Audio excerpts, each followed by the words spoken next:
আসসালামু আলাইকুম বন্ধুরা, কেমন আছো? আশা করি আল্লাহর রহমতে তোমরা সবাই ভালো আছো।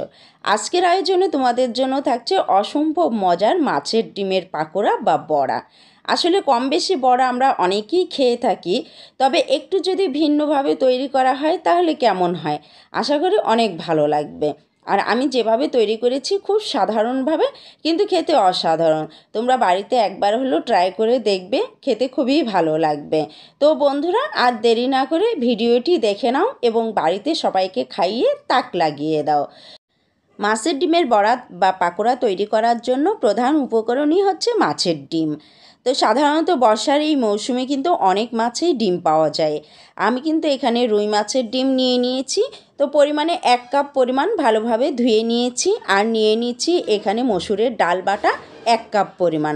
এর সাথে কিছু উপকরণ অ্যাড করে দিচ্ছি। 1 কাপ পরিমাণ দিয়ে দিচ্ছি এখানে পেঁয়াজ কুচি। পেঁয়াজ কুচিটা বেশি দিলে অনেকটা পাকোড়াটা নরম হয়, খেতে ভালো লাগে। আর 3 টেবিল চামচ পরিমাণ দিয়ে দিয়েছি কাঁচামরিচ কুচি, 1/4 টিস্পুন পরিমাণ হলুদের গুঁড়ো, আর 1.5 চা চামচ পরিমাণ দিয়ে দিয়েছি লবণ, আর 1/4 কাপ পরিমাণ দিয়ে দিয়েছি ধনিয়া পাতা কুচি, আর 1 টিস্পুন পরিমাণ লেবুর রস, যাতে গন্ধটা না করে। ডিমের যে একটা আসছে গন্ধ থাকে সেটা করবে না। আর 1/4 কাপ পরিমাণ দিয়ে দিয়েছি বেসন বাইন্ডিংয়ের জন্য। তো ভালোভাবে বাইন্ড করে নিচ্ছি বা মেখে নিচ্ছি। তো বন্ধুরা, তোমাদের আগে থেকে বলে রাখি যে তোমরা ভাবতে পারো ডালের পরে কেন আবার বেসন? কারণ হচ্ছে বেসনটা দিলে অনেক সময় ডিমটা ছ্যাঁকড়া ছ্যাঁকড়া হবে না, তো ভাজতে সুন্দর হবে।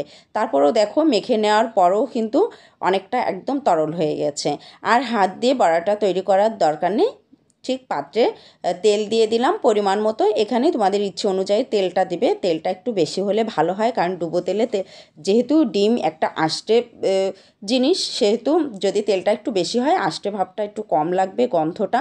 তো এইভাবে আমি একটা চা চামচের মাধ্যমে দেখো অল্প অল্প করে নিয়েছি, আর অটোমেটিকলি কত সুন্দরভাবে একটা শেপ তৈরি হয়ে গেছে। চামচ দিয়েও শেপ তৈরি করার দরকার নেই। তো দেখতেই পাচ্ছ এর কালারটাও কিন্তু অনেকটা সুন্দর হয়েছে। তোমরা যদি বাড়িতে এভাবে মাছের ডিমের বড়া তৈরি করে দাও, তাহলে সকাল বিকালের নাস্তায় দেখবে একটা অসাধারণভাবে নাস্তা তৈরি হয়ে গেছে। আর বাড়িতে যদি এভাবে তৈরি করো, দেখো বাচ্চারা কিন্তু খুবই পছন্দ করবে।